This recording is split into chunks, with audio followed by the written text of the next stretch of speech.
사건을 말하는 여자 이말려. 안녕하세요. 이말려의 신하나입니다. 오늘 이말려 소식은 작년 여름 성폭행 사건으로 이슈가 되었던 배우 강쥐한 씨의 최근 소식입니다.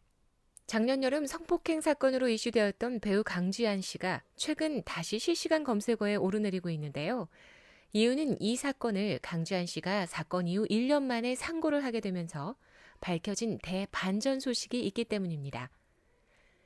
앞서 강쥐한 씨는 지난해 7월 경기도 광주시 오포읍 자택에서 자신의 촬영을 돕는 외주 스태프 여성 2명과 술을 마신 뒤 이들이 자고 있던 방에 들어가 스태프 1명을 성폭행하고 다른 스태프 1명을 성추행한 혐의로 구속 기소됐는데요. 같은 해 12월 열린 1심에서 재판부는 강쥐환의 공소 사실이 모두 유죄로 인정된다며 징역 2년 6개월에 집행유예 3년을 선고했으며 더불어 사회봉사 120시간, 성폭력 치료 강의 수강 40시간, 취업 제한 3년 명령도 함께 내렸습니다. 당시 배우 강쥐한 씨는 쾌도 홍길동으로 배우로서의 입지를 굳히고 다양한 작품에서 여러 가지 역할을 소화하면서 나름 입지가 탄탄한 배우였고 스캔들이 그동안 하나도 없었기 때문에 팬들은 이 사건이 충격일 수밖에 없었는데요. 다른 것도 아닌 성폭력과 관련된 사건이었기 때문에 그의 이미지 실추에 엄청난 타격을 가했기 때문입니다. 그렇게 훼손돼 버린 그의 이미지가 다시금 초록불이 들어올 만한 반전 증거들이 나타났습니다. 바로 피해자들의 주장에 반하는 증거들이 공개가 됐기 때문인데요.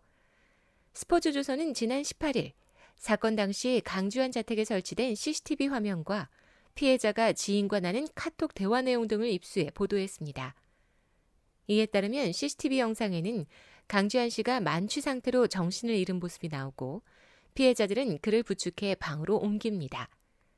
이후 강쥐한 씨가 잠든 사이 피해자들은 욕실에서 샤워를 마치고 하의를 실종한 채 속옷만 입고 집을 구경하는 장면이 담겼습니다.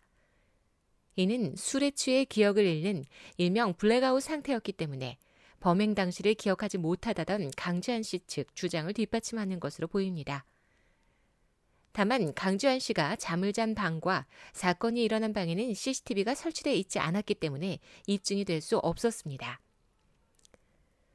피해자 중 한 명이 지인과 나눈 카톡 대화는 당일 오전부터 사건 발생 시간으로 특정된 오후 8시 30분까지 계속 이뤄진 것으로 알려졌는데요.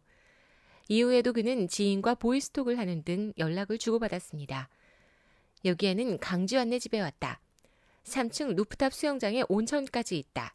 집이 왜 쩐다.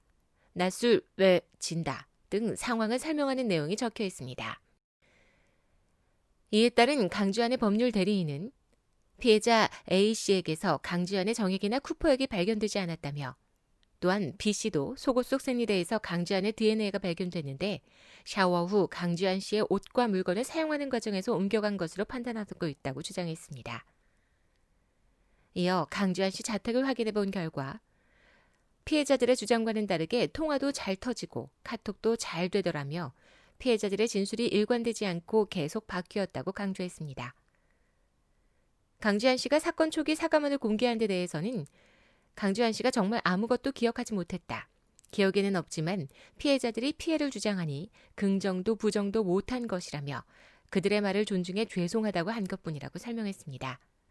과연 새롭게 밝혀진 이 증거가 대법원 판결에 어떻게 영향을 미칠지 모두가 주목하고 있는 가운데 모쪼록 강쥐한 배우의 찐 팬으로서 이번 증거가 부디 강쥐한 씨의 오명을 버는 절호의 기회가 되길 바라봅니다. 오늘의 이말려 소식이었습니다.